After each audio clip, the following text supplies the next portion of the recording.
Hello, everybody, and welcome to the Radio Tom channel. I am your host, Tom Fowle, joined today by my buddy Lucas TheBrambles. You can actually see our faces today, and I'm sorry that you can see our faces today.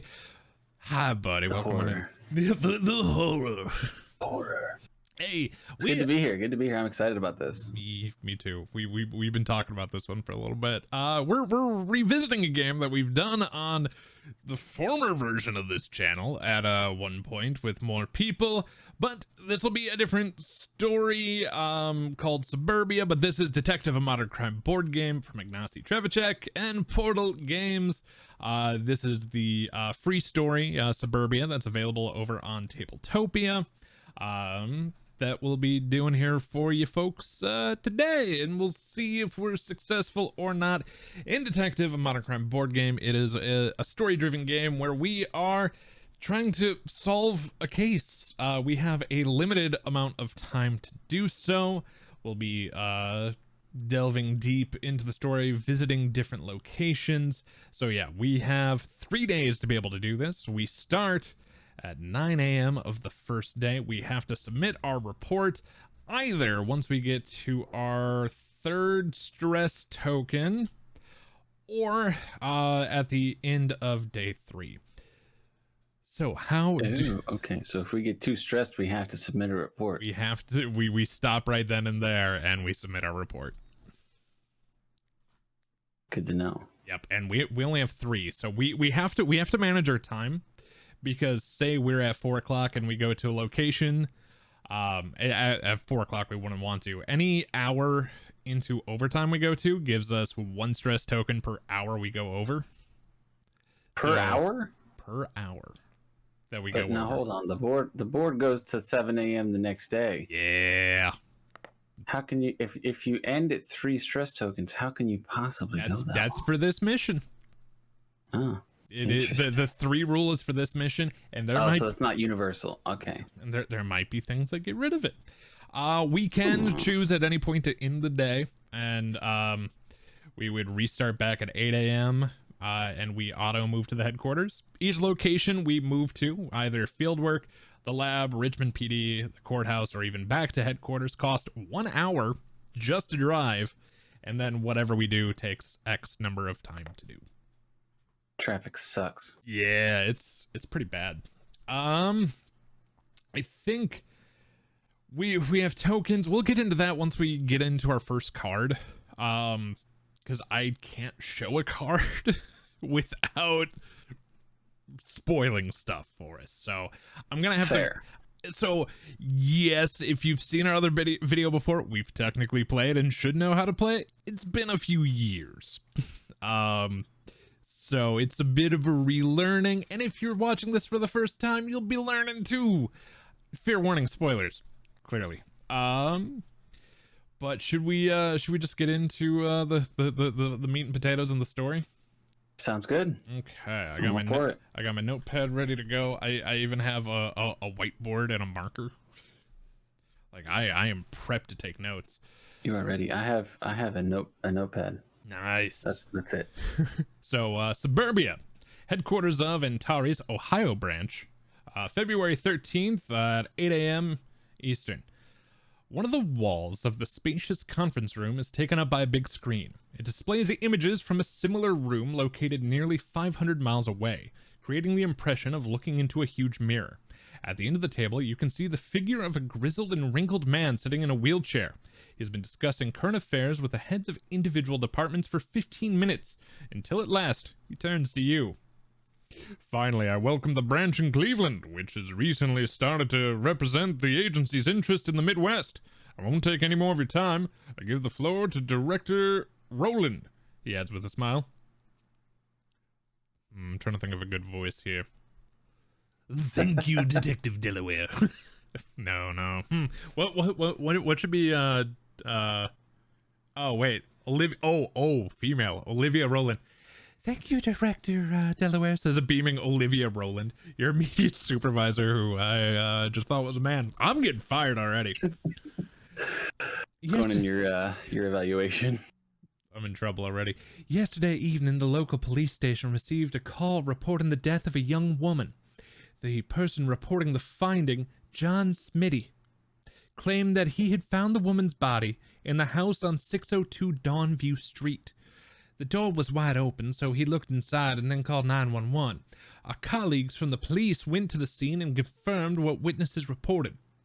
They secured the area, and the forensic scientists had been working there since this morning. According to the preliminary information, the victim was shot with a gun. It also came to our attention that a couple of years back, this address was linked to another case, a fire that caused the death of a married couple and the sudden disappearance of their daughter. The case was highly publicized for a while, but then suddenly all grew quiet and died out. That's why Antares was asked to help with this case.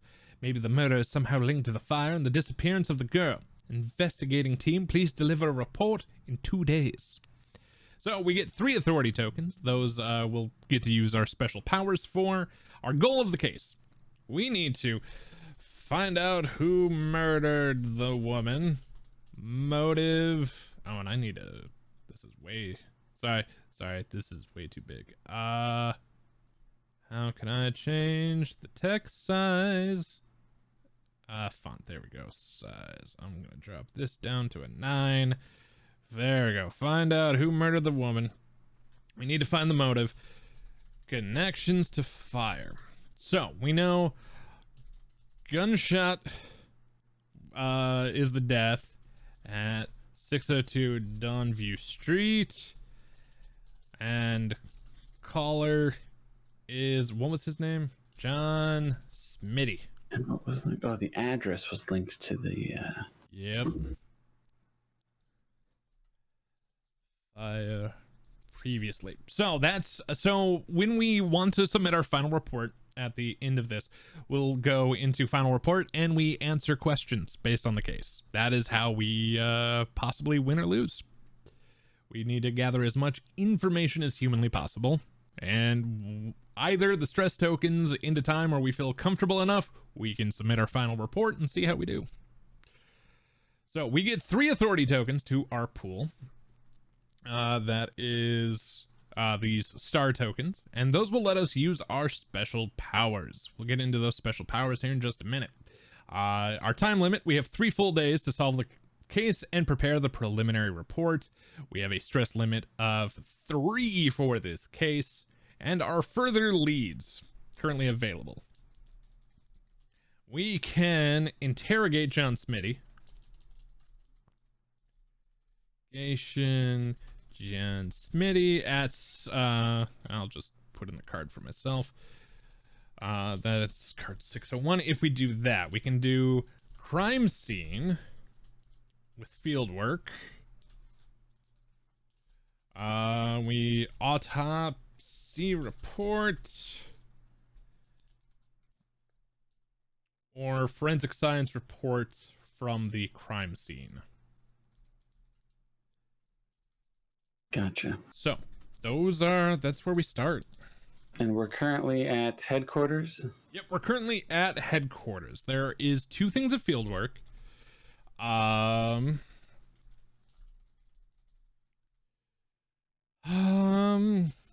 So let's talk about our characters here real quick before we jump too far. I'll let you introduce yourself. I am Julia Jacobson, a former investigative journalist. I had a series of very successful investigations for my newspaper. I work well under pressure and with limited resources. And my special ability is to spend its authority is what it's called. Yeah. From the token pool to change 1 skill token of any type from the pool into 1 wild token. Awesome. And I'm playing Ben Harris, former FBI analysis. A bright, passionate, and skillful analysis. He joined Antares, eager to explore new opportunities. I can spend 2 from the pool to add 1 wild token to the token pool. So we'll get into what tokens do once we get to the cards that will let us cash those in. So 1, we don't know the name of the victim yet. I almost feel like if we do... I found that was interesting. Yeah. I think if we go to field work, we have a chance of getting 2 things done with the interrogation of the guy who called it in, and we can check out the crime scene. So yeah, best bang for the buck since there's 2 there, because it only costs to move if we can do whatever's there at the same time, right? Yep. So we can save an hour if we can knock those out at the same time. Forensic science, yeah, it's the lab. Okay, which do you prefer going that way, or do you want to do autopsy to see if maybe they identified the body? I feel like that would also be useful. I mean, everything's useful right now. Oh shoot. You okay? I don't want to mess up your video, or make you edit things out. I should probably turn my lights on. Yeah, go for it. You're fine. I just realized that they weren't on. It might actually help the green screen out a little bit. Yeah. Oh my god, that looks a lot better. I mean, it didn't look bad, but I just was looking. I was like, oh shoot, my lights aren't even on. You know the best part is I'm gonna leave this in. Yeah, I'm cool with it. Whatever. I think it's funnier. So we get 2 at that one, but I feel like at some point we're going to have to look at the autopsy report eventually. So I feel like the forensic science and the autopsy report are kind of one and the same, maybe. And the big thing is we're not going to get to see everything. We're time crunched. Right. We're only going to get that from before. Mm-hmm. And it's frustrating, but I mean, you only have so much time. Yep. So do we want the autopsy? Well, we know it's a gunshot. The only thing the autopsy might be able to give us is ID of the victim, but we might be able to get that at the crime scene too. True. And maybe if there's anything else that suspicious besides the gunshot, but I don't know. I would say let's go field work and let's do the crime scene. That sound all right? I like that. That sounds good to me. Good place to start. Because maybe we get her name or info first, then we interrogate. I would think so. 1 hour. That is card 602. All right. Here's our card 602. This is going to cost us 2 hours. So we are already at noon on our first day. Actually, 2 hours isn't bad, but you pull up to the house at... I'm going to pull the card. So the card's here. We have 2 sides. We have resolved cards and unresolved cards. Unresolved cards are if we don't flip it over for any reason. It would go here, okay. And it reminds you that you can't flip it over. This is one that we're gonna get to automatically flip due to the symbol here at the bottom, but we'll get into that here in a second. You pull up to the house at 602 Dawnview Street. The garden has been neglected and the house itself is small, rather atypical for the affluent neighborhood. You can see that one of the windows is heavily charred. This must be because of the fire Roland mentioned. In front of the house, the head of the forensic science department is wiping his shoe on the grass. He clearly stepped in something. He waves hello to you. Hi, shitty job. He laughs, shaking your hand and pointing to what he stepped in. Another team will come by later today and take the rest of the evidence in for analysis. You have some time for a crime scene inspection, but please be careful. Okay, you go inside and past the spot where the body was lying. There's a bloody pool and an outline of a figure. The floor is half burnt near the fireplace. A chair has been overturned and a table has been moved. A half unpacked suitcase is lying on the table. Some of the clothes have been placed on a nearby sofa. You put on your gloves and go through the pile. Jeans, 2 sweaters, and some t-shirts. There is still a baggage tag on the suitcase. The girl came here on a bus from Michigan 3 days ago. You go from one room to another, waiting for something to catch your eye. Nothing upstairs on, nothing. Upstairs on the dresser, there is a photo of a girl who appears to be her grandmother. At first glance, you might think it's a boys' room because of all the Cleveland Cavalier posters hanging on the walls. That's Grandma, what? I can't quite. Grandma. Hey, girls can like sports too. Granny Jawiga, but if she's only been there for 3 days, that's true. Probably not hers. Yeah, who gets completely unmoved in 3 days? Right. So we have girl back. The victim. There we go. I was like suspect. No. So victim has been back from Michigan within 3 days.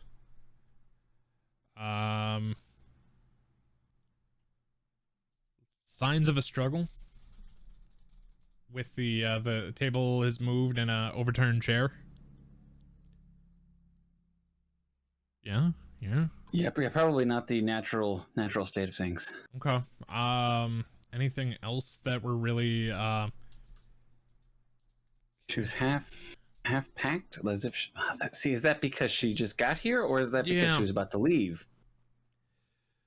Like, is this just a quick stop in the midst of things, or was she hurrying to leave? I don't know. Yeah. So we have some further leads. We can check the police files from the fire. Fire files, which is number 614 police station. Or we can look around the neighborhood and determine which neighbors to question. Which is number 622 field work. I don't know if that's going to help us too much. So all of our leads are still available to us that we had previously. At fieldwork, where we're already at, we can talk to John Smitty, or we can canvas the area for the neighbors. I don't know how good that's gonna do. Now, are we limited in the number of actions we take? So that's based on the time. So this took us 2 hours, which bumped us to noon. Keep in mind, Gotcha. we can make it to 4 o'clock and pick up 3 things of stress. So that's what's limiting us. Right. Okay. I was thinking. Oh, it's in the same place, so it's not going to take us more time. But I was incorrect. Yeah. Well, so whatever we do is going to take time itself. It's we just don't have to travel. Right. So it just cuts an hour out. Yep. And of course, yeah. So do we want to talk to the guy who called it in? I feel like he saw it firsthand, so he might have something. I feel like that would be better than the neighbors. You think? Yeah. Although, at least off the bat, I think it might be the way to go. Yeah. You want to do that? I'm all for that. Okay. It is going to cost 2 hours, so we're not bad. Okay. It's a long interrogation. The weather in Cleveland hasn't been particularly kind to us this year. The nasty cold February forecast keeps the whole city in shackles of darkness. You cover the distance between the parking lot and the cafe at a fast pace and go inside. You're welcomed by the pleasant warmth and smell of freshly ground coffee. You sit at a table near the window, order a black coffee, and go through your phone while waiting patiently for Smitty. A couple of minutes pass, then the door opens, letting in the cold February air. Young man wearing a Batman sweater, I already like him, looks around with a somber face. A moment later, he moves towards you. He hesitantly slides the chair out, sits down, and mutters a faint, "Morning." You get straight to the point. "Why'd you go?" We asked us, like, I thought he was asking us, "Why'd you go to the house? We're detectives, dude." Like, why'd you go to the house? Sorry, but that's why did you go to the house? He looks out the window and says nothing. "Why did you go to the house?" You persisted. "What were you looking for? Did you kill her?" "No, it's not like that." He finally says, "I'm not a murderer." "Then what happened there?" We can read questioning at 6:01. So in the Antares database, you see the questioning on the left-hand side in database.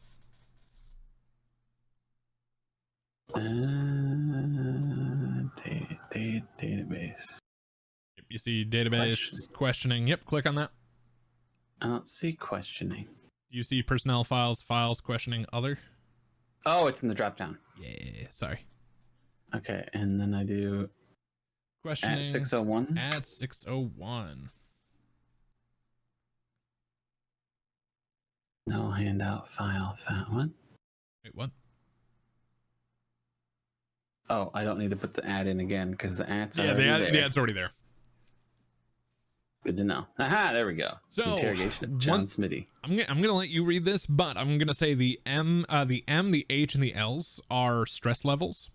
Low stress level, medium stress level, high stress level.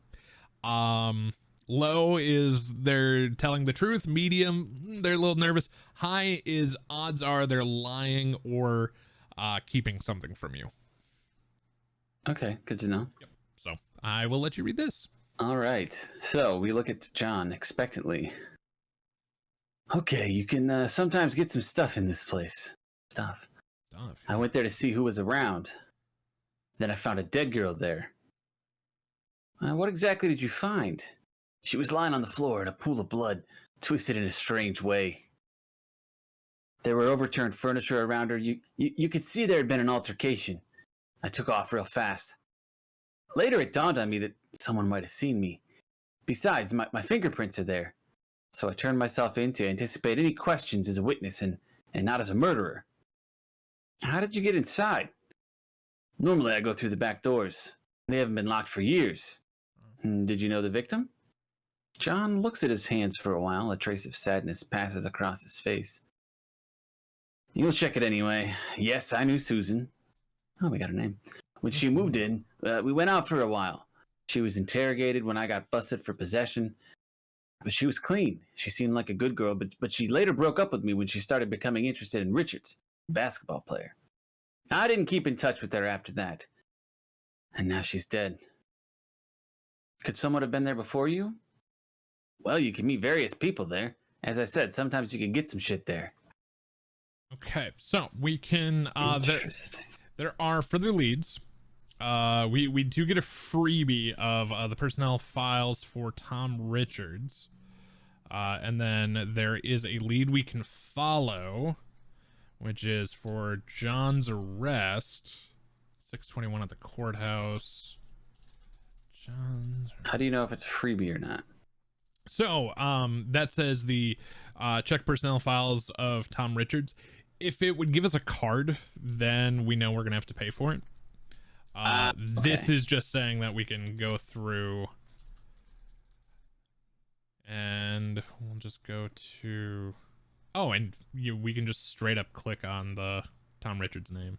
That'll give us. That's convenient. That is really nice. Tom Richards, surname Richard Tom Barney. Interesting. 79, Columbus, Ohio. Small scar on his forehead, tattoo on the right arm. Former NBA player. Interrogated as a witness with regard to the fire at the house. Oh, so he was a witness for the fire. Oh, okay.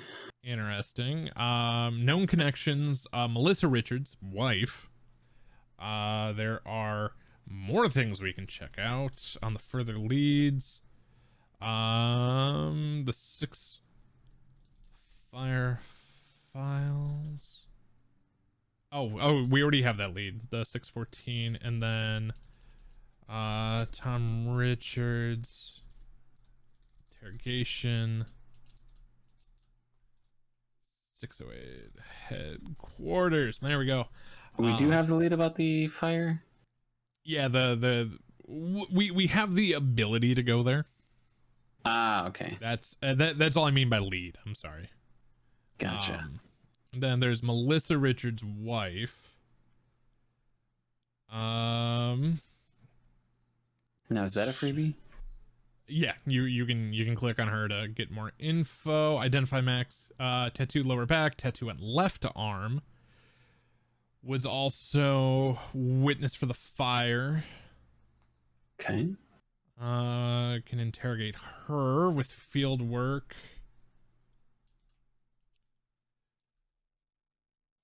I don't know why I would want to talk to her exactly, but I'm not necessarily at this point thinking. Yeah.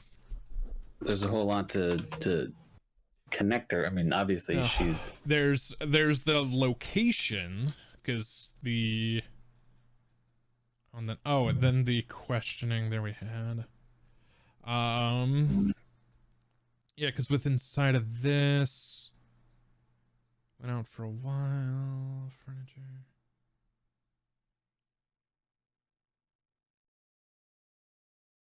So, John was lying about saying he went there to see who was around. He was there for a specific reason. Yeah, that was the. Oh, where is it? It's the high stress level. Yeah.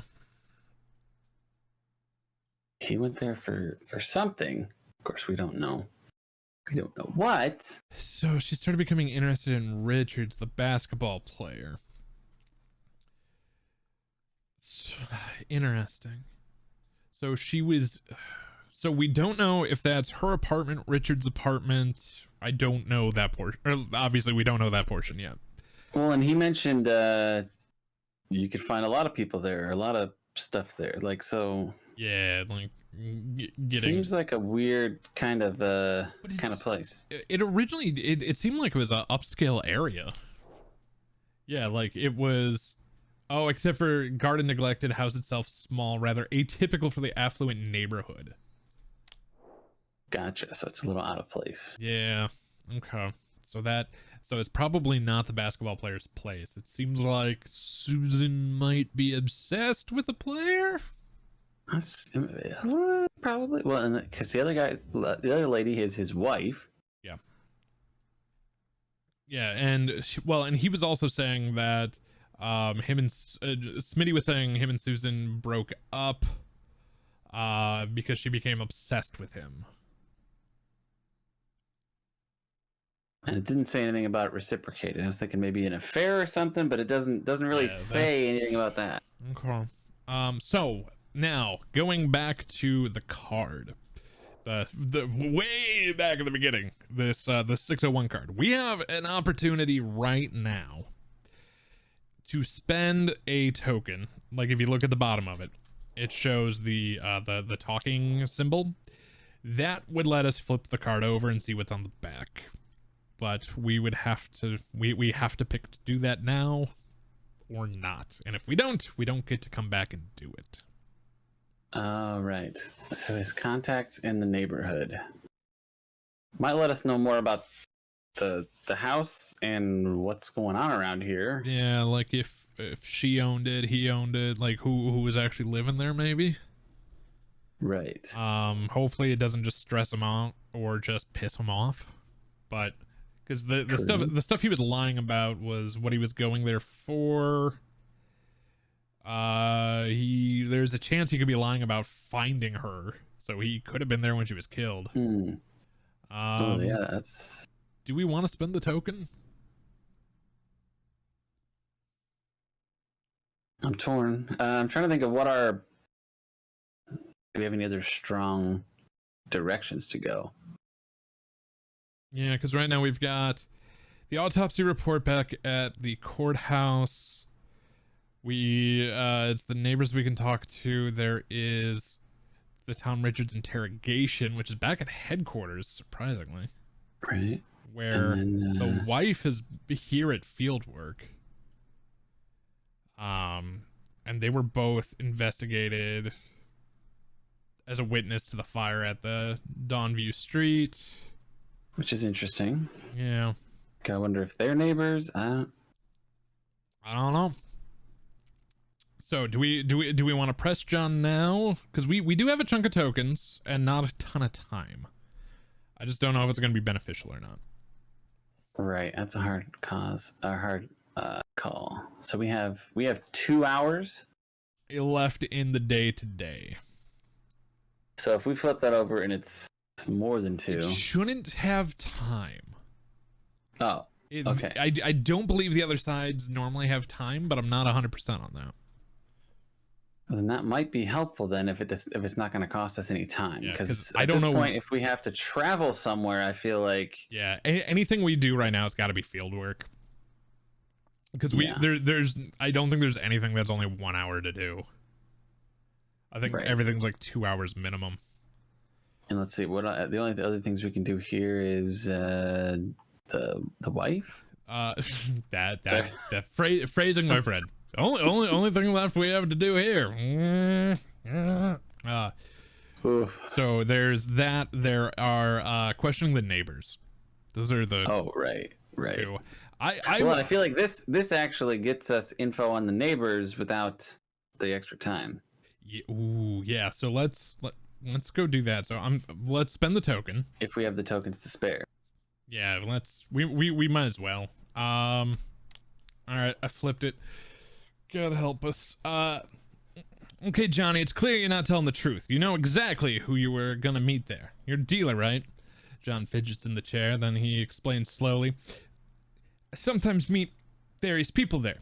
They're usually alright, if you're not up to something. Sometimes I took some stuff from them, but it was not a big deal, only for private use, for recreation. But I'd rather they didn't know I'm talking about it, because still, you know, I wouldn't trust them with everything. Okay, we can agree that your name will not come up in any way. And if you give us some contact information on these guys, I feel like I'm gonna regret this, but I'm here to cooperate with you, right? You smile crookedly. Smitty is a young guy and he clearly doesn't know he's in for more serious problems. They were from Johansson. It's a new name. Steve Johansson, right? He's known to the police. Yeah, they usually walk around the neighborhood and deal with people who've got the dough and don't cause problems. Okay, thanks, Johnny. We'll be in touch. Don't leave town and keep a low profile. Who knows where Johansson has his moles? Oh, wrong person. You're satisfied to see that Smitty turns pale and gulps. Wow, we're kind of rude. Wow. We can bring Steve Johansson, the drug dealer, in for interrogation. And check. Steve Johansson. Oh, that says further leads, so that's not a freebie. The personal files. Yeah, we so that one's a freebie because it's not leading us to a card. The one below it. Oh, okay. So if it has only if it has a card. Yep. 612 headquarters, and then we're on what 601, right? Oh yeah. So I'm gonna take this and put that there. And so yeah, we can personnel files and his name. And it's Steve Johansson. And I don't think there's maybe there is a space.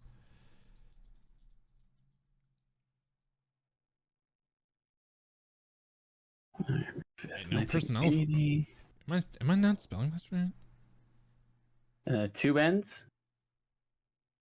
And it's under name, right? Yes, name. Yeah. And did you put a space in? I did not. Okay, so Steve, Johanson. Yes. Okay, I put John. Oh, gotcha. Yep. Oh, and we can add to match. So that is a database entry for materials. I'll take that. We add to match. It does what? Yep. That'll give us materials that we can match later on. I think of it like a DNA sort of shtick. Oh, okay, gotcha. Arrested for drugs. Did we do that for the other guy? There wasn't anything there. Oh, okay. Identifying marks: a long scar on his right thigh. Arrested 99 for possession of drugs. Fine release. Arrested 2003 for manufacturing drugs. Sentenced 2 years in prison, but that was many moons ago. Right. Curiouser. When does this take place? 2016. Oh, okay. Oh, still, yeah, that's quite a while. Wow. Okay. Yeah.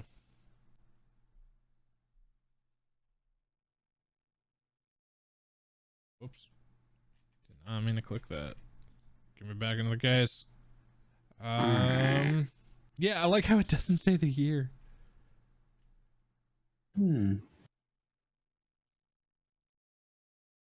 That might be nice to know. I know the fire was 2015.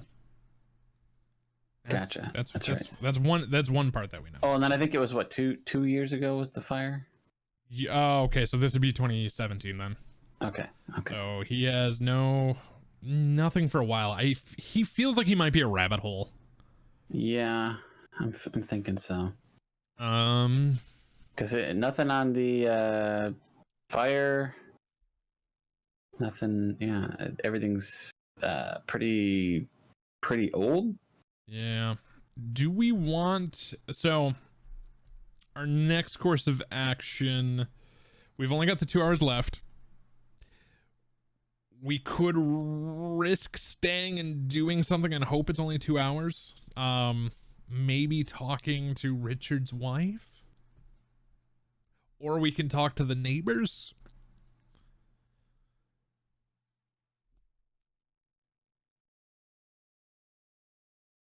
Oh, hey, I can't hear you. I think. I forgot I was muted. There you go. So we can question Richard's wife, but not. Oh, because that's at field work. Yeah, that's a field work. The talking to him is back at headquarters, and there's no way we have enough time to pull that. Yeah, there's off. no way for that. Do we think we've got enough time to talk to her? Maybe. Do we think we have enough reason to talk to her? That's the other issue. It's like it seems like it's only a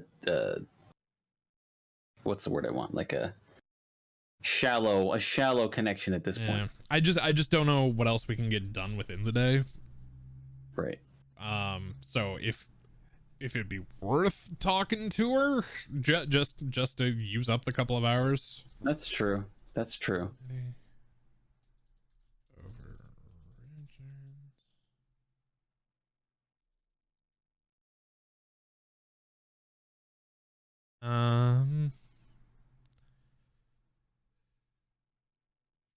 Do we try?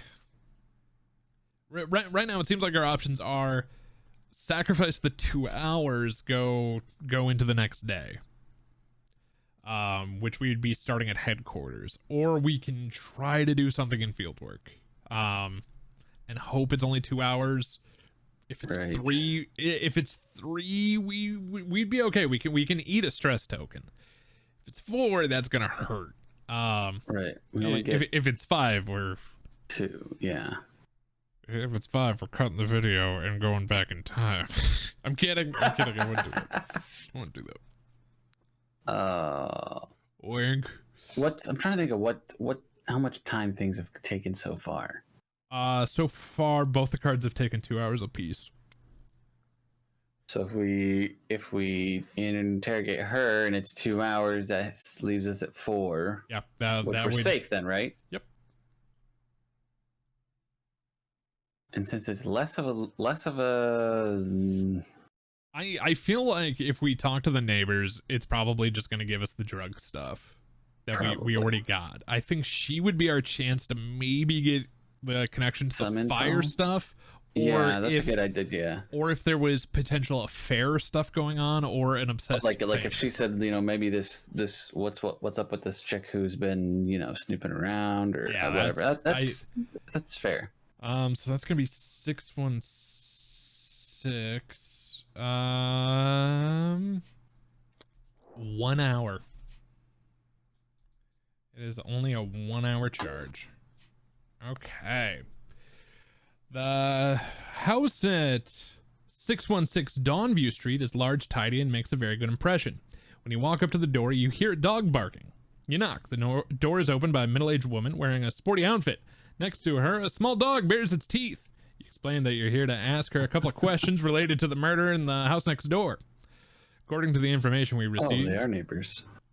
Oh, interesting. According to the information we received, you were not at home at the time of murder. You start conversation while looking at the report you got from the police. After my husband left for work at the arena, I went for a run. I was back home after 9. Okay. Mrs. Richards out for a run. Back after 9. Okay, so you didn't hear the shots? No. You didn't notice anything suspicious in the morning? No, it was a day like any other day. Did you run alone? Did anyone see you to confirm this? I ran over there behind the house. She points to the back. We have a lot of space there. Just fields, wildlife, mud, and snow. Come and see for yourself, she says, going to the window and moving the net curtain. Actually, on that day, I met Betty Boone from 609. She can confirm this. Does all this mean that I'm a suspect? Hey, you don't have to worry. We're checking all the residents. Thank you for your cooperation. If you remember anything else, please contact me. You say as you hand her your business card. We can ask if they have a gun in the house. That seems a stretch. But maybe, I don't know. Granted, so that would use up our last conversation token. I could get as a wild. Right. Get it back. Well, and I could potentially as well, but like, it just kind of seems a stretch. Yeah. Back after 9. Boone can confirm. Even though we have no one on Betty Boone. Right. Betty, I'm gonna write that down. Yeah. I mean, it's a name we can't look up. Right. It doesn't give us the specific thing to let us do it. Right. But if I'm just writing it down so that if she comes up later, it's like, Yeah. So we have some info from her. Not much of anything though. No, kind of a letdown. I mean, she supposedly has an alibi. We haven't been able to verify it, but she didn't say anything about. She didn't seem like concerned. She didn't seem upset. You know, like there didn't seem to be a lot of emotion, which you would maybe expect if also she knew about the chick. There's something that doesn't add up to me. She didn't. So there's just the space behind the house is where she was doing her running. How did she not hear the gunshots? If they're neighbors. If they're neighbors. That's a good point. Yeah. I kind of want to press her. Well, might be ways. I didn't think about that. You know, I'm gonna spend our 2 authority tokens. For what? To get us a Joker. Oh yeah. I just gotta remember. I don't think we have any X's I can put down. Nope. I just gotta remember I can't use my power anymore. At least for today. That gets us a wild, and I am going to use the wild to press her. Okay. Now, do we get sorry to interrupt you. Do we get we get our powers back the next day? But we don't get more authority the next day? No. Oh, there's other stuff that might get us. Standing at the threshold and trying not to step on the dog who keeps getting under your feet, you ask one more question. Do you have a gun? I don't. What an odd idea. My husband does, though. Do you remember what model? 6 Hour P938. My husband brags about it all the time. Ooh. Richards owns gun. What is that symbol? So that is something we don't have to. It doesn't actually relate to the case, but we can look up that gun on Google. Like we can do a okay. Yeah, it now says, so normally you're not supposed to use outside sources, but if you want more context for something, you can. That now means you can use an outside source. But I don't know what that would actually tell us. I mean, maybe it'd be like, hey, it's a rare model of gun is probably what I'm assuming. I don't know. But okay, we have 1 hour left in the day. We can opt to just go to day 2, go back to headquarters. We could try the neighbors and hope it's only 1 hour. What would you like to do? I've been kind of bulldozing you over the last few decisions. I'm sorry. I mean, like, part of me wants to, leave no stone unturned and press the neighbors, but I also don't want to get a stress token already. Yeah. And we have how many days? 2 days? The end of day 3 is where we have to do the report. Okay. So if for some reason this takes a long time, yeah, that could hurt.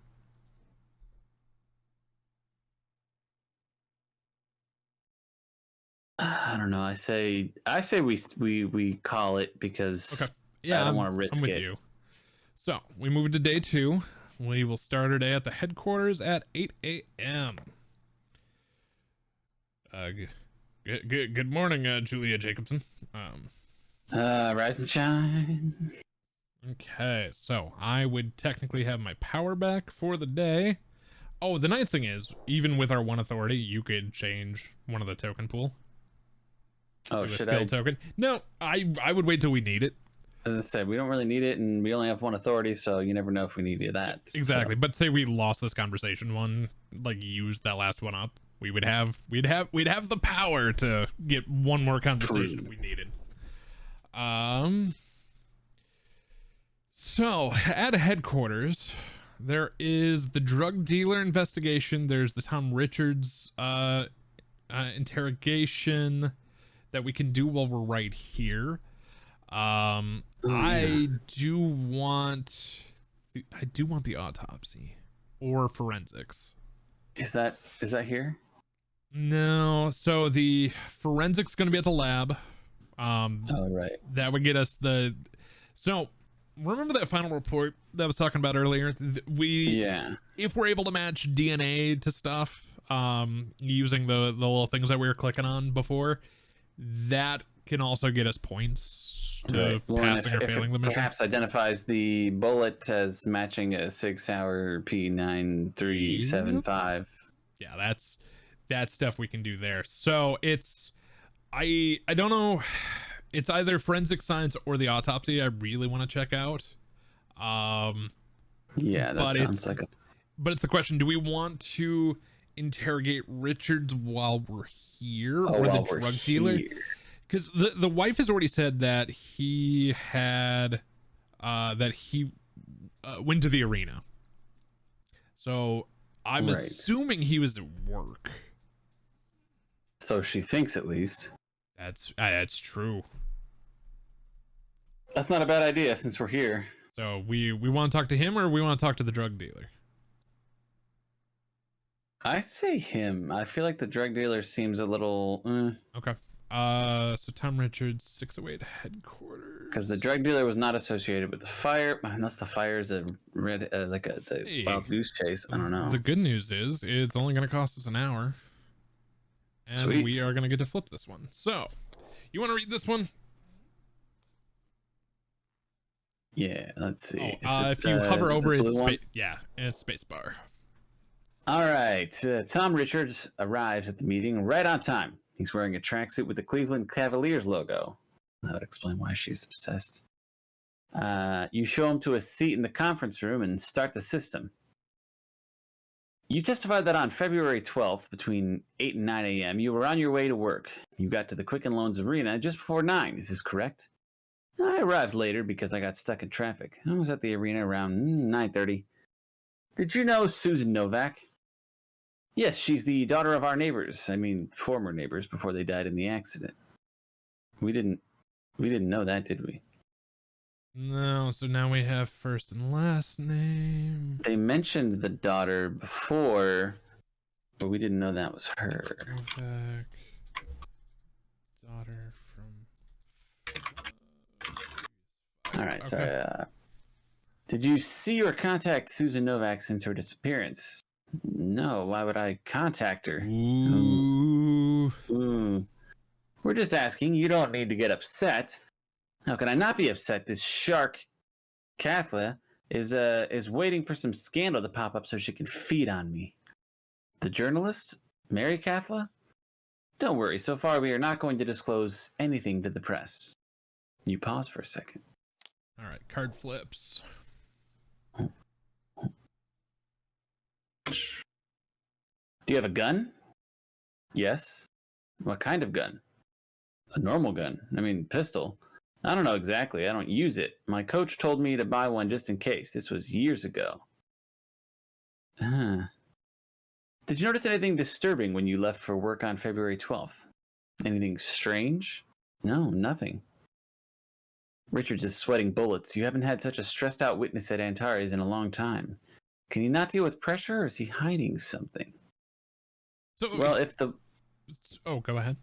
I was going to say, the wife knows what type of gun it is just from supposedly from him talking about it. Yep. So our further leads would be spend 3 authority tokens and a file token for the pool to get a warrant to examine the gun. We know the model. Right. And I believe it's a fairly rare model.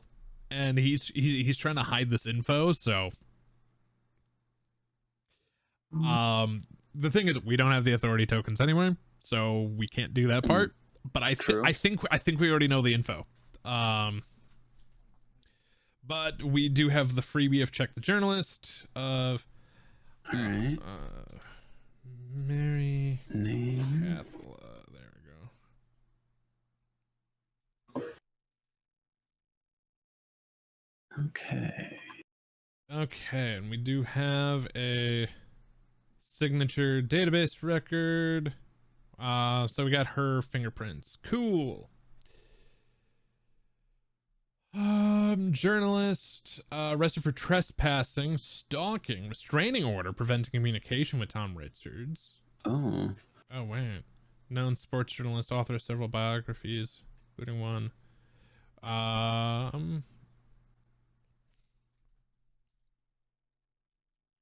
She wrote a biography on Tom Richards. Interesting. Yeah, but has a restraining order. Yeah, this is that's kind of feeling more like a little bit in the weeds, perchance. Yeah.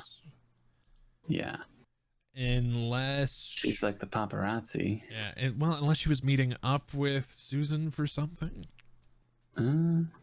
Or unless she's trying to frame Richards for doing stuff.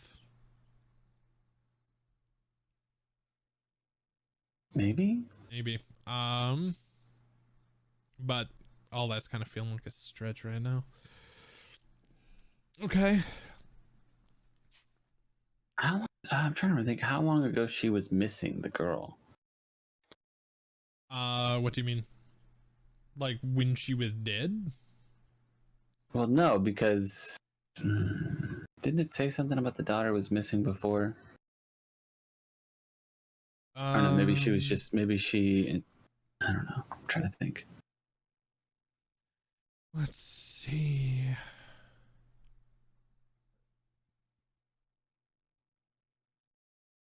And sudden disappearance of their daughter. Yeah. Yeah. So she disappeared after the fire. Are the cause of the death of a married couple and the sudden disappearance of their daughter. Okay. So she's suddenly back. And the one guy used to date her. Yep, Smitty. And so they were saying the case was highly publicized for a while, and I bet you that Mary Cathla. You think she's the one who publicized it? I would assume. She's a sports journalist, and the other two were interrogated for it, or if they were suspect or witness suspect in it. True. Okay. So we know the victim's name. We know a lot of the stuff about the sports people. We don't know much about the victim. Yeah, that's seeming a little strange. Yeah.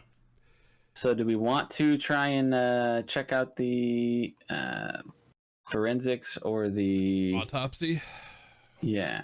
Which one would you rather go for? I feel like the autopsy might get us her name. You know her name though, right? Yeah, but it also might get us DNA info too. Oh, that's true. Especially if there was a struggle and fingerprints of any sort. I feel like we need both. Yeah, that's what I was just thinking. I was like, if we have time, both would be great. So, do we want to go for the autopsy report at the courthouse? Because here's what I'm looking at is autopsy report, and we can get John's arrest record. Both from the courthouse. Even though I don't think Smitty is that important. I bet if we're there. Yeah, that's all I'm thinking is at least it And would give what us else is at the lab? nothing. It's just the forensic science. Ah, okay. Um, but the forensic science might get us the gun, or at least might match us True. to the gun. Yeah, I think at some point we need to go there. But I think you're right. The first order should be the Courthouse. Get the courthouse. autopsy report. Okay, so courthouse. Move to 10 a.m. for the travel. And now we're here. We get 6:03 at the courthouse.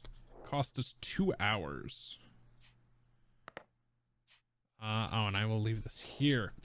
The coroner's report is to be transferred to the police and the Antares agency in a few hours. But if you put some effort into it, you might get it earlier. At least the preliminary version. All you need to do is try. You reach the courthouse, go through the gate, and after a short conversation with the guards, go downstairs to the basement where Dr. Pine, an Antares consultant, has his office. You enter the cold steel gray space. Pine has just finished printing the first version of the report. He can't do the file, but the expression on his face says there's nothing interesting there. More will be known after further tests, but that takes time. You sit on the chair and open the document. You get file number 603. All right, and this is in the database. Yeah, it's in database under file. File 603. Okay. The victim is a white female, aged 25 to 30, of slight body build. 5'5", hair natural red, red dyed dark blonde, eyes blue. The cause of death is an injury to the cardiac muscle as a result of a gunshot. The shot was made at close range, leaving clear traces of gunpowder on the victim's body and clothes. Death was instant. There are multiple signs of struggle, scratches, and torn hair on the body. Skin traces found beneath the fingernails of the victim. That might help us out. That might be helpful. So we can get the victim's fingerprints, add to match. There we go. And then I need to go back to the 603 file. I'm gonna grab the evidence from the victim's fingernails, add to match.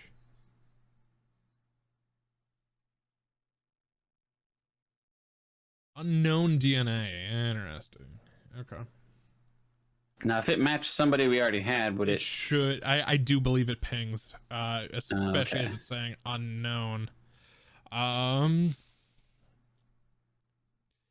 So here is what we have. We know victim Susan Novak died Feb 12th between 8 a.m. 9 a.m. Gunshot.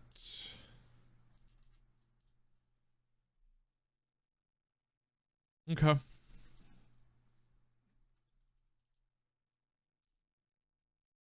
And when did she go running? Did she get back at 9 a.m.? She according to her, she was back after 9 a.m. Okay. and is saying that someone can account for her, but we can't necessarily prove that.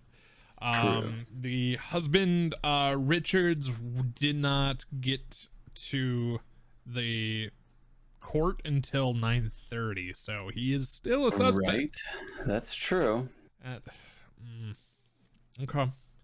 What else do we have going on the card? We can discuss the report with Pine if we spend a token. How many tokens we got? We got 2 of those.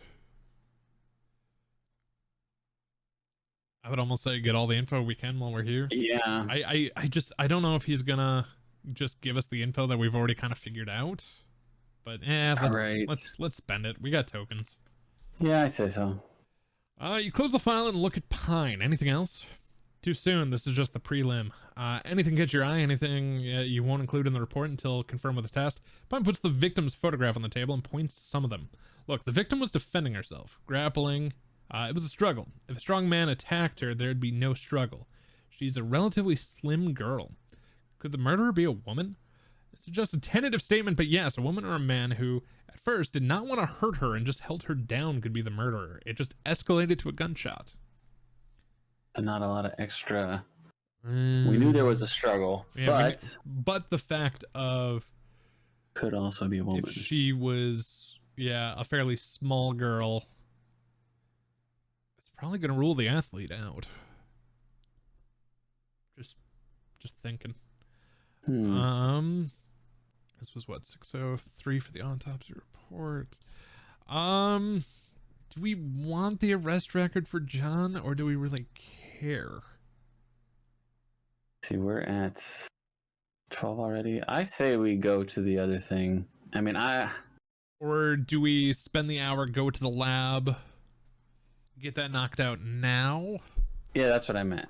Okay, you want to do that? Because I don't know, because John doesn't. He doesn't. Yeah, I mean, maybe he just is a good cover up, but he doesn't seem. He seems like he was more worried about getting in trouble for being there than anything else. Yeah, or at least the drug side of it. So yeah. 1 hour to go to the lab, and we get 6:04. How much time is that gonna eat? 2 hour. Okay. Okay. So we're doing okay. Yes, I'm glad we didn't do the other thing first. Oh, did not mean to flip that, but the good news is there's no back to this one anyway.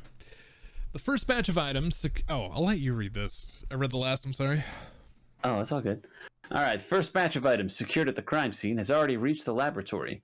Second forensic science team's visit. And any additional requests of the investigators will increase the collection of items to be examined.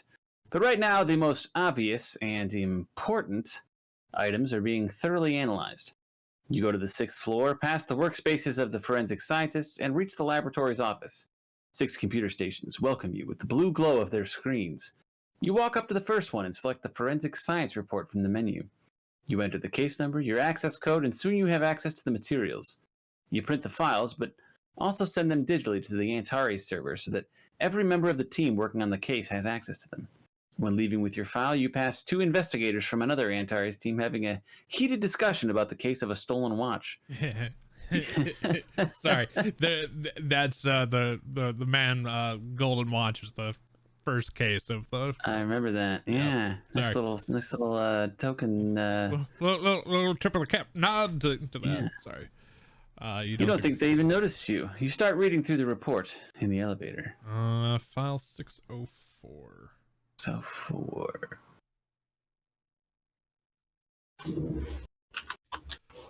Oh, hello. I feel like a real investigator. Oh, there's a bunch of stuff here. Okay. Traces collected at the crime scene. Hair, elements of tracked soil and mud, footprints left in the garden have been preserved in plaster cast. Already? Wow, it's been a day. Fingerprints lifted off the suitcase, front door, kitchen surfaces, and a number of other places. Fresh prints, well preserved. Add to match. Okay. I think those went to Susan Novak. Is my match, maybe? Or do I need to have the right one active for that? This is the part I don't remember. Right. And from handout 604. Fingerprints lifted off the back door, fresh prints, well preserved. John Smitty's fingerprints. Those are John Smitty's. Yeah, and he said that he went to the back door. Right. Oh, so the first ones were Susan Novak's. Ah, okay. At least I'm fairly certain that was fingerprints from the chair. Yeah, the first ones were Susan Novak's. Not found in the database. Wait, what? So finger off the oh, so these have X's in them, meaning this is a partial. Okay. Yep, so they are incomplete. Yeah. Okay, but at least we have them in our record. Soil samples secured at the threshold of the front door in the room where the victim was found. We'll add that. Yeah, no match in the database. That's cool.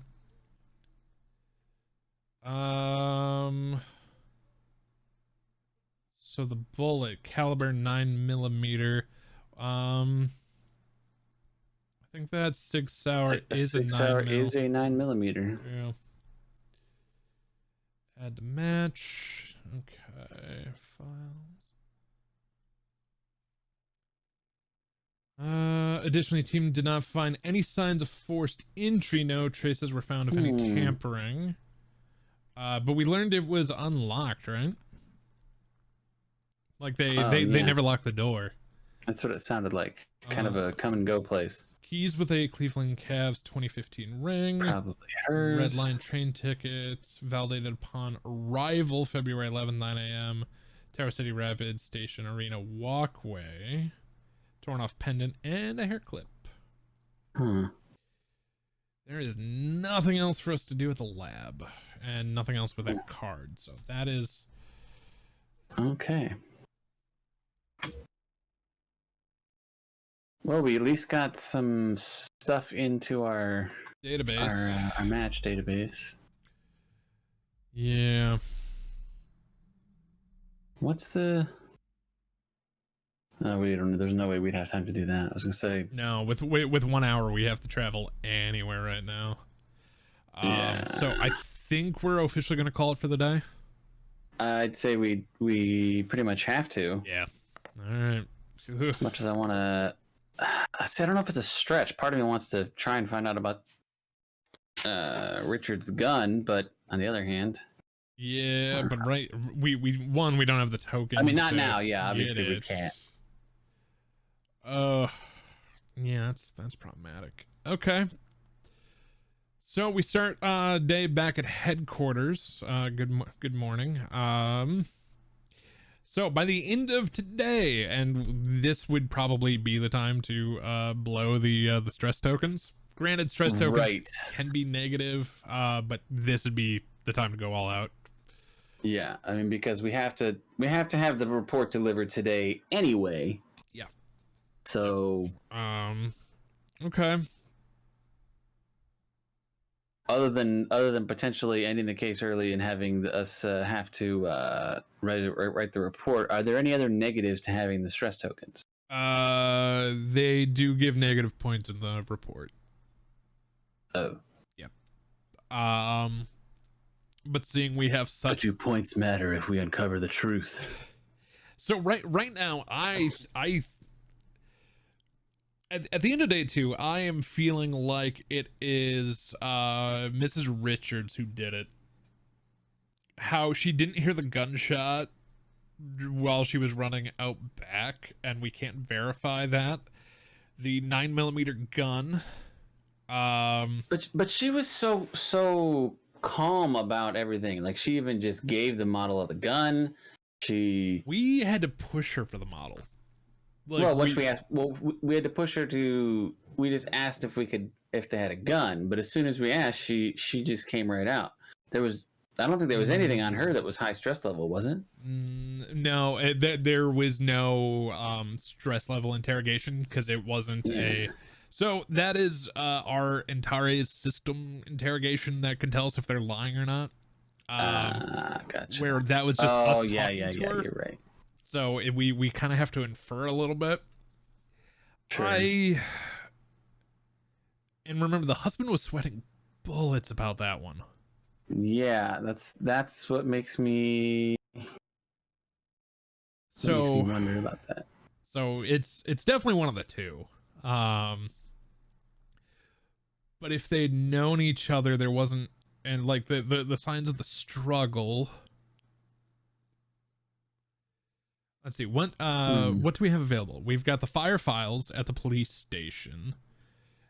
Neighbor questioning, John's arrest record, Steve Johansson interrogation, which we could do right here at headquarters. Or we can talk to Mary Catholic fieldwork. Those are our options. She's the reporter. She's the investigative reporter who the wife has the wife filed for the restraining order on behalf of her husband. Right.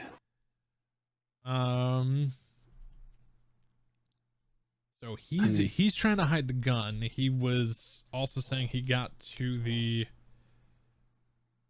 arena before 9. So he said he didn't get there till about 9:30, and he may not been lying. So right.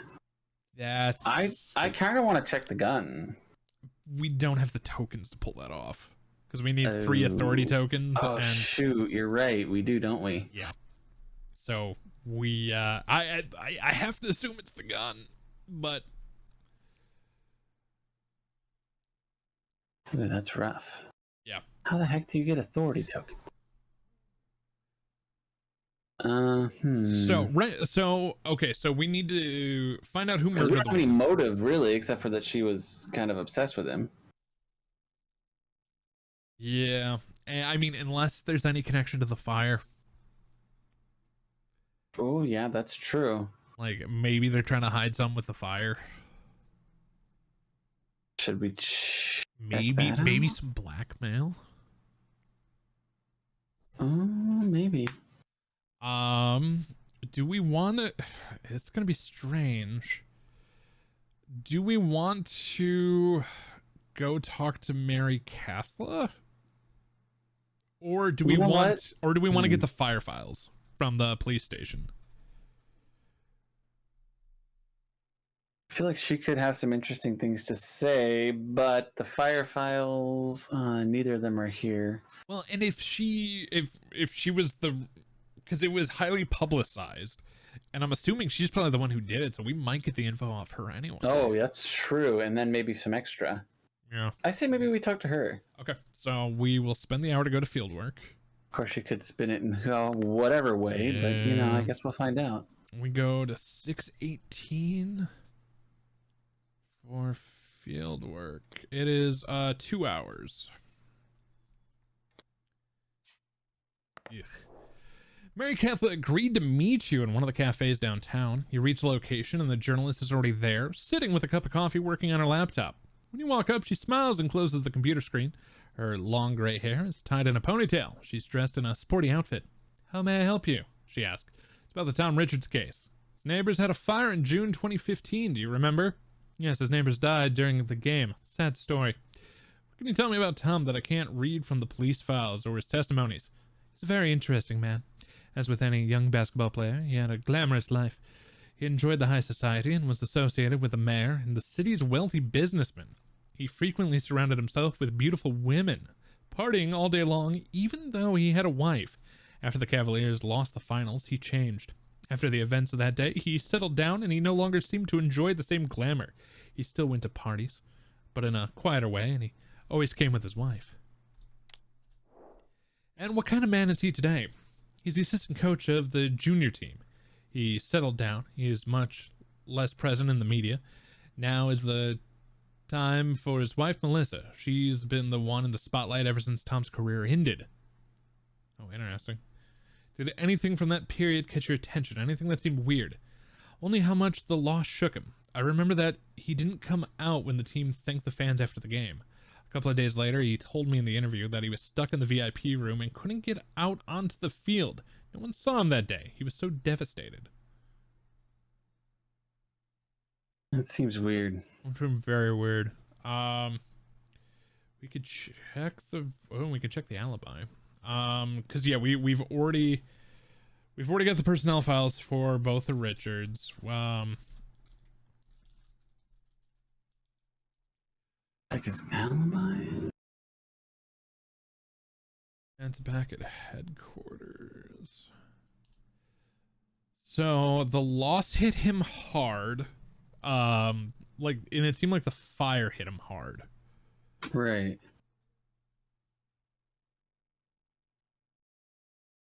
Interesting.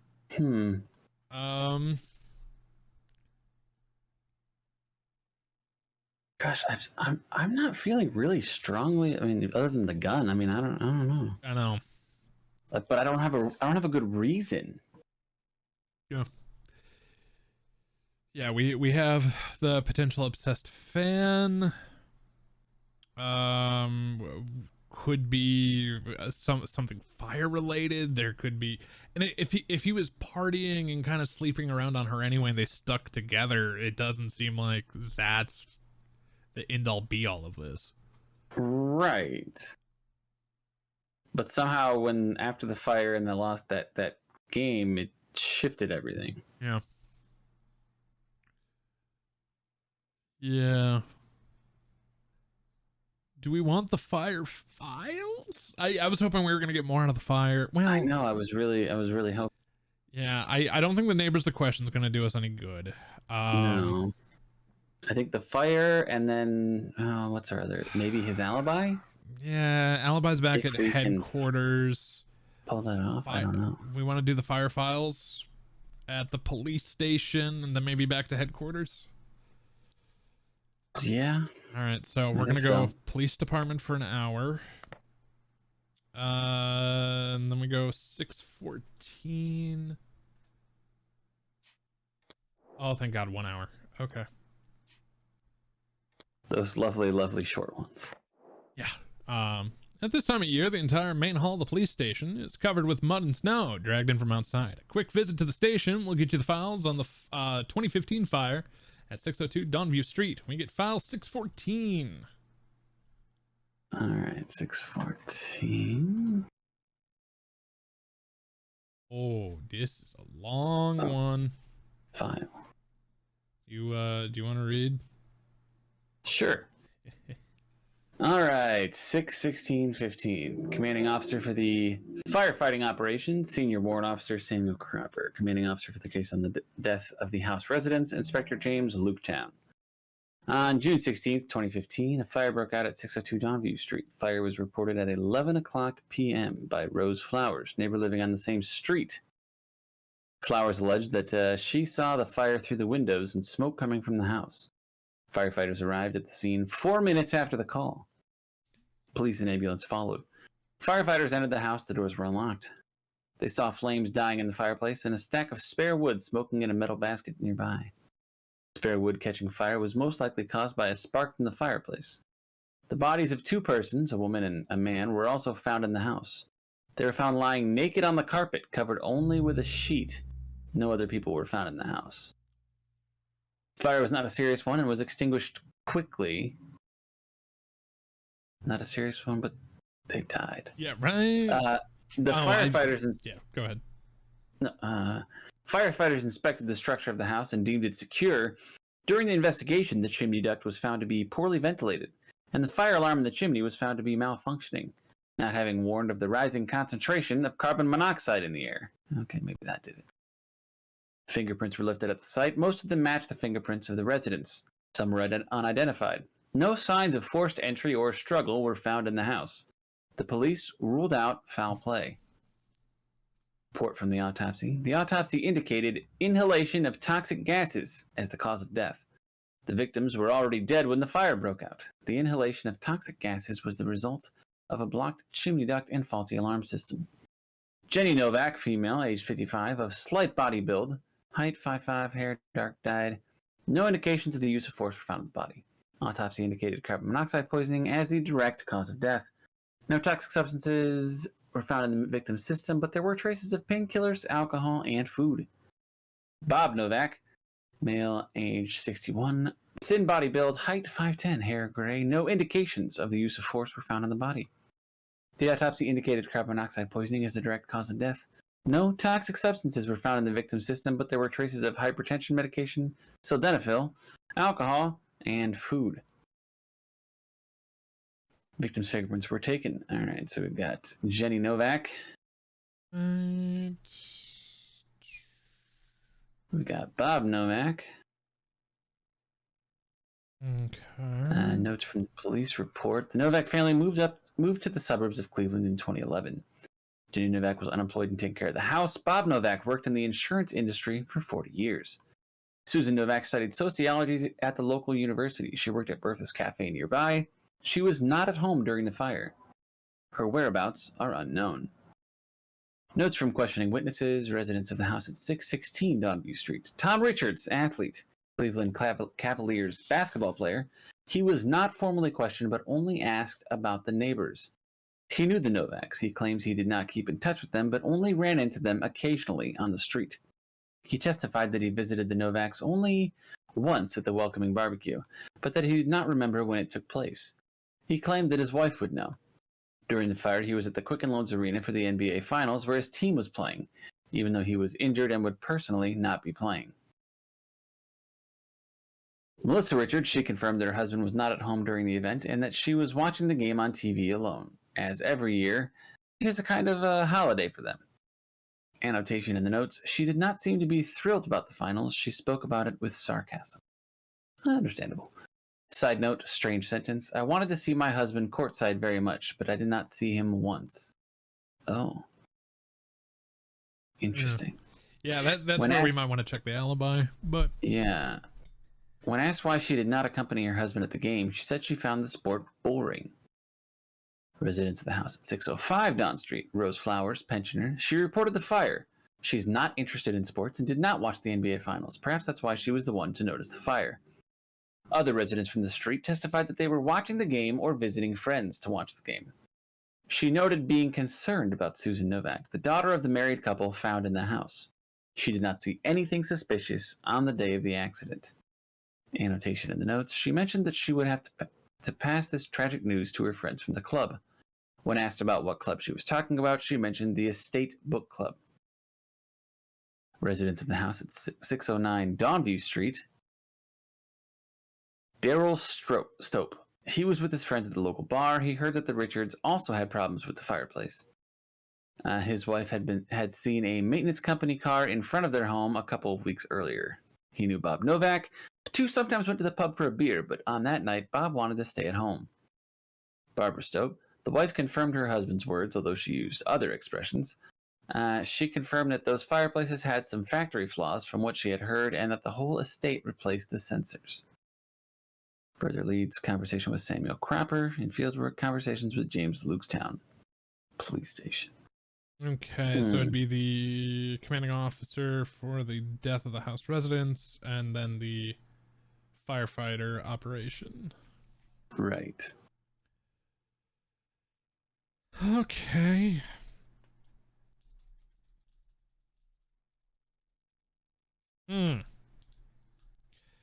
Well, it definitely seemed like there was a...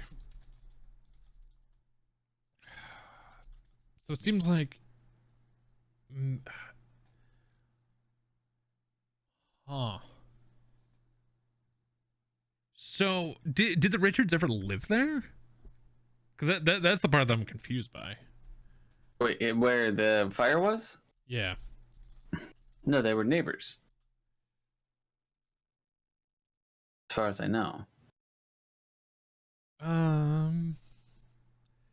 Then why was it... And they seemed devastated, but also, well, maybe, I don't know, I guess they said it was just about the game, but I don't know. Yeah, because, well, it was about the... Oh, there was a weird thing about the Richards when it came to the not working detector. Oh. That's what confused me. Right. He heard that the Richards also had problems with the fireplace. Oh, right. That's why I'm confused. So maybe they knew about it and caused it, but why? There's still no, like, motive.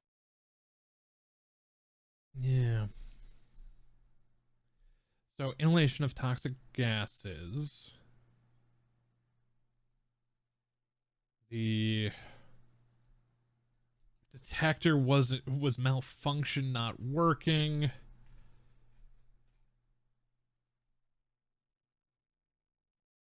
And a little bit of a loss.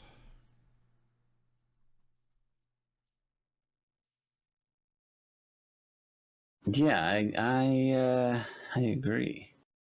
I did find it curious that he was not seen at the game at all. But yeah, that he's, well, because he said he or he claimed that he was locked in the VIP room. Well, that was after the game, but then during the game, that said they never saw him courtside.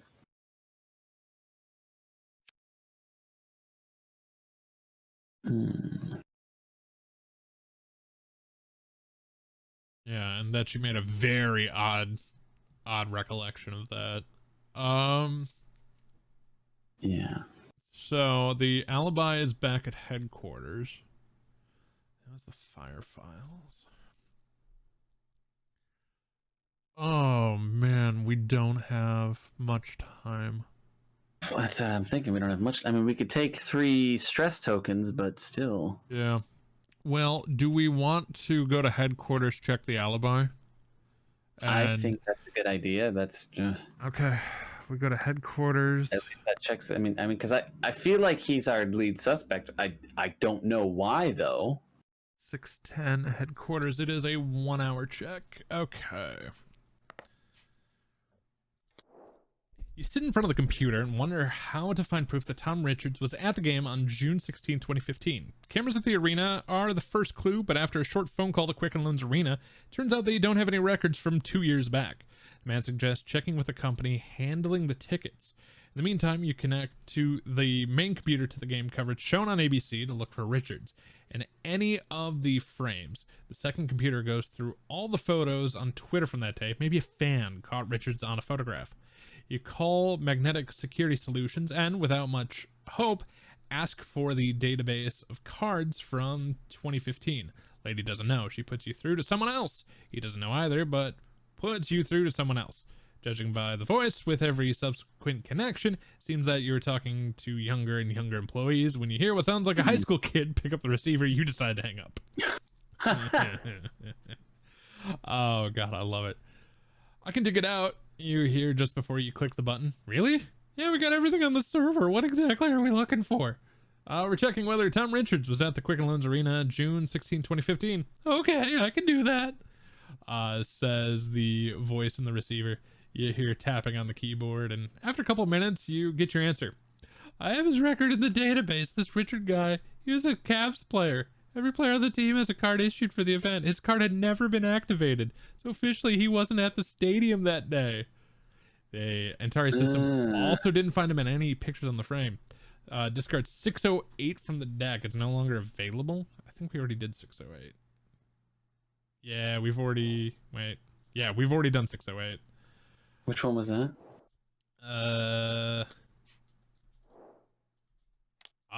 That's the interview with Tom Richards.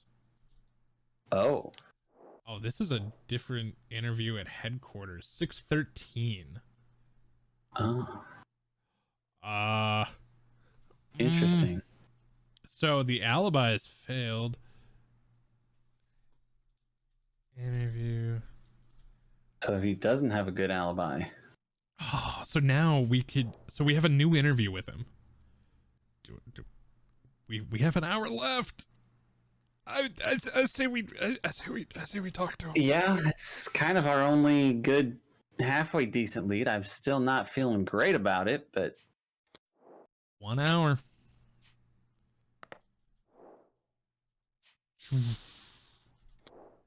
Tom Richards comes to the Antares headquarters, pale as a ghost. The screen on the wall is flashing images. One screen displays rotating images from the crime scene. The other shows photos from the accident. Yet another one shows photos of the 2015 NBA Finals. You begin the interrogation. We're all about that intimidation, huh? You testified that on... Yeah, right. Yeah, especially for flashing. Like, we seem more like a serial killer. Like I'm getting Dexter vibes of like how he shows like pictures of all the bad stuff people have done. It's like, just like what the hell? So you testified on June 16th, 2015. You were at the game in which your team played. Yes. We checked the electronic ticket records. There's no record of your presence at the stadium. We're not able to confirm your alibi. Could you tell us where you were at on June 16, 2015? I was there. I left the card at home. They obviously let me in because everyone at the stadium knows me. What does it matter that there's no record of my card being checked in?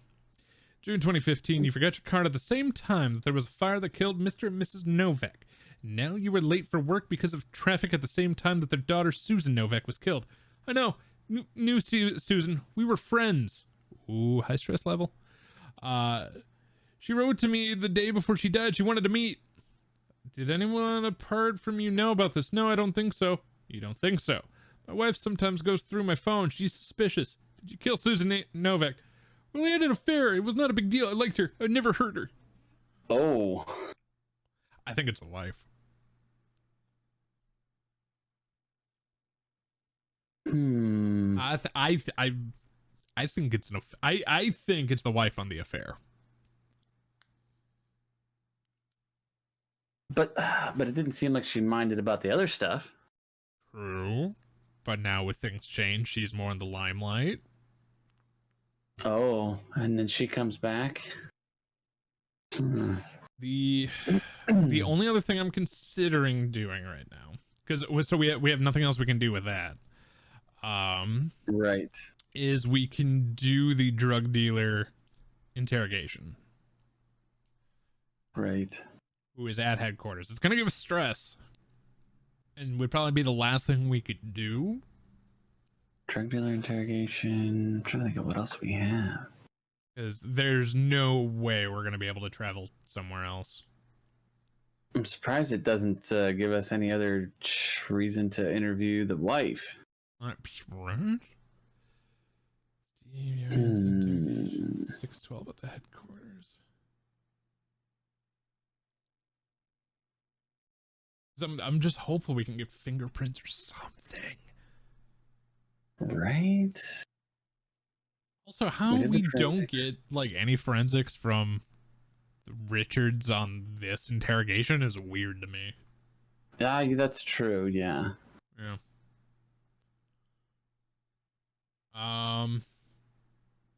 Yeah, I think I'm gonna. Yeah. We're gonna talk to the drug dealer. Oh shit! 2 hours. So that is 2 stress tokens. Well, okay. Maybe we'll get something. Police took a while to detain the guy, but luckily he's no mafia boss, just an ordinary street dealer. All he had to do was ask around among the informants, and he was quickly found near one of the high schools. He's smart enough not to have anything on him, and now he's sitting in the Antares interrogation room, looking blankly into a one-way mirror, having heard all of the automatic warnings moments before. He started the interrogation right away. As images flash on the screen of the drugs and what they'll do to your lungs. Oh, man. Mr. Oh, I'll let you read this. I did the last one. All right. Mr. Johansson, I hear that you and your friends can be seen in the area of Donview Street dealing drugs. You know anything about that? As I say to the police every time, we are simply health conscious. And the air in that part of town is great, like nowhere in Cleveland. The nosy neighbors probably don't like the fact that we wander around the area. They're always watching anyone who simply passes by. Sure. Were you in the house at 602 Donview Street on February 12th? No? Do you know anyone who could have been there? Maybe some kids from the neighborhood took a peek. Do you know anything about the murder of Susan Novak? This is the first time I've heard about a murder. Listen, guys, you don't shit in your own backyard, for fuck's sake. I like that neighborhood. And I wouldn't be here if I had done any of the things you suspect me of. Can I get back to my business now? Without any grounds for an arrest, Steve Johansson is released, though you know that it wouldn't be hard to track him down again. Ooh. Well, yeah, that seemed fruitless. It's yeah, and that's sadly the last thing we could do. Yeah. Okay, my friend. Who did the murder?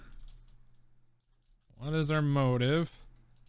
And then connection to fire. So, obviously it's one of the Richards. Thinking so, yeah. The motive, it's gonna have to be the affair.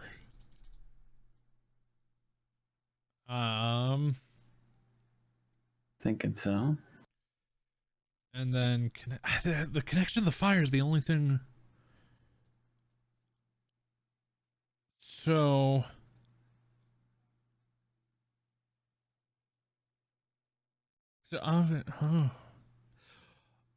oh, okay. So the affair, I'm assuming, happened on the. Okay, I'm assuming the affair happened on the 15th. Or not the June 16th. I bet you. Oh, like when she.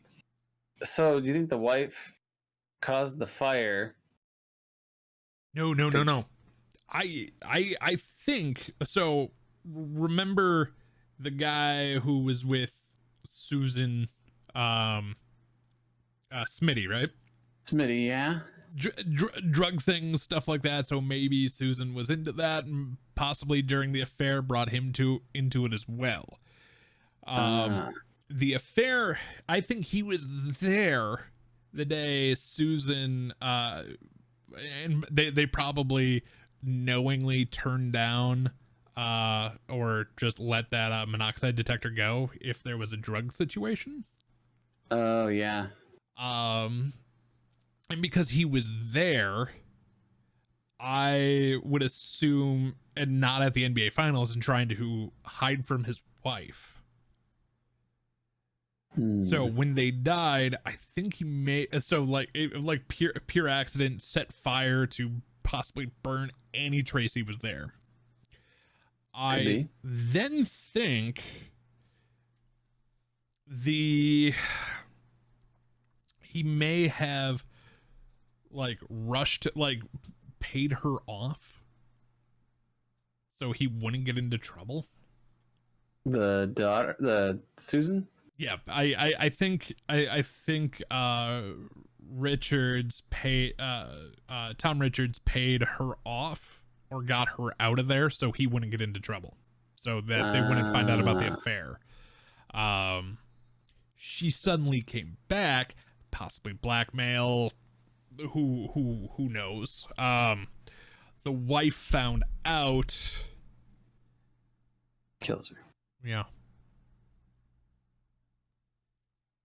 I mean, I think that's about as good as we get. Okay.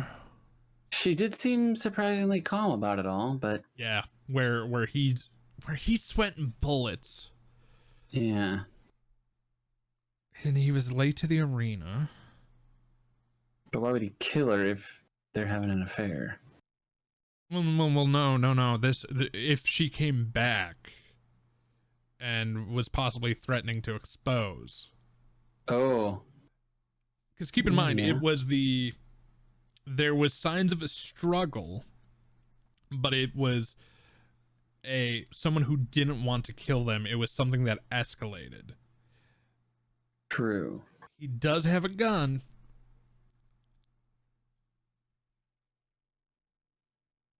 Yeah. So I think it's him. I think he killed her. The motive was to hide the affair. Yeah. And it got heated and he shot her. Okay, so let's go into final report. You should finish your game first. Yeah. See and answer your questions for the case of Suburbia. I almost don't want to give us the two the two tokens. The stress tokens, because we didn't get shit from the last no, sorry. What was the motive for Susan Novak's murder? It is covering up waste. It's covering up an affair from the past. That's what we think, right? If it was him? Yeah, it'd be covering up an affair from the past. Yeah. Who murdered it? It's gotta be Tom Richards. We're thinking Tom. Oh yeah, the wife is an option. Next, what was the cause of death for Mr. and Mrs. Novak? It was failure of the ventilation system. I think the murderer tampering with the fireplace. Tampering with the fireplace ventilation. Where was Susan Novak? Actually, hold on. Didn't they say there was everyone else in the area had issues with it? Well, yeah, that's true. They replaced all of them. Yeah, so I think it might just be the failure of the ventilation system of the fireplace. Could be. Okay, let's go with that. Like the death was, I think their death was accidental. And if that one's wrong, I'm not too bad. Where was Susan Novak on the day of her parents' death? She was with Tom Richards. Right. Yeah. How many stress tokens did we use? 2. Sad. Worthless stress tokens. We lost. We lost. Reset the case and try again, or read the epilogue and the final report breakdown. What? Oh. Really? -4 point. Wow, we got the main questions. We were wrong. Really? We got. Uh-oh.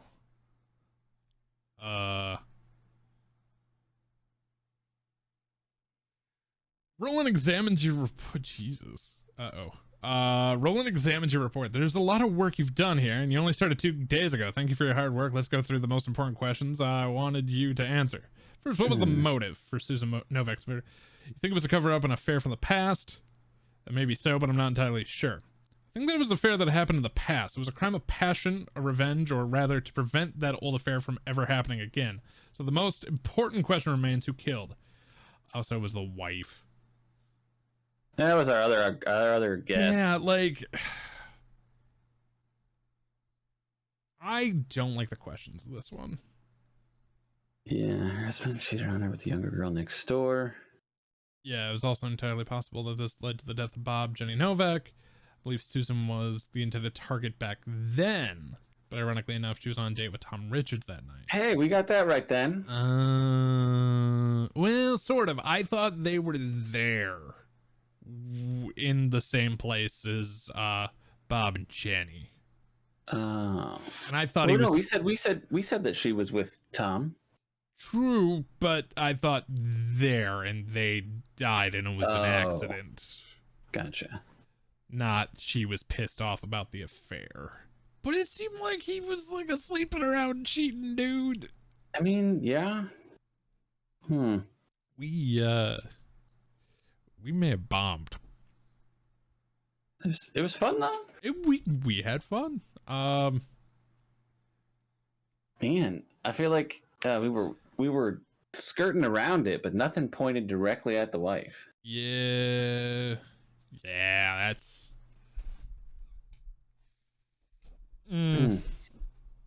So, everyone, that's been a complete failure of the Suburbia case from your two favorite detectives.